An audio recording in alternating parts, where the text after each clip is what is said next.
25 août 1944, les troupes allemandes quittaient Paris après 4 ans d'occupation, 4 ans de conditions de vie quotidiennes très dégradées pour les habitants de la capitale. Comme le racontent les archives exposées au musée de la Libération à Paris, où s'est rendu Youenn Madec. Entre témoignages de délation et cartes de rationnement obligatoires, c'est une vie triste et dure qui transparaît des salles sombres dédiées au quotidien sous l'occupation. Penchée sur une des fameuses cartes que chaque Parisien devait présenter pour s'acheter à manger, Sylvie Zedman, la directrice du musée, le rappelle. Sous l'occupation, Paris manquait de tout. C'est quand même une économie de la pénurie qui s'installe complètement. Par exemple, nous, on a ici une petite paire de chaussures. Ce sont des sandales d'enfants en cuir. Elles sont complètement usées, comme si les pieds de l'enfant avaient vraiment frotté contre les extrémités de la chaussure. Parce qu'il n'y a plus de cuir.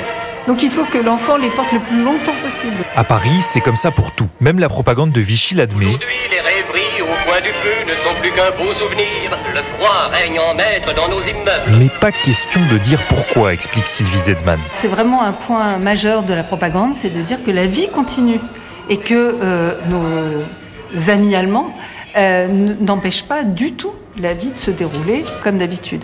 Alors que chaque Parisien sait absolument que c'est faux. Pendant 4 ans, les Parisiens font avec, mais les pénuries, les rafles des Juifs et le service du travail obligatoire font monter la colère.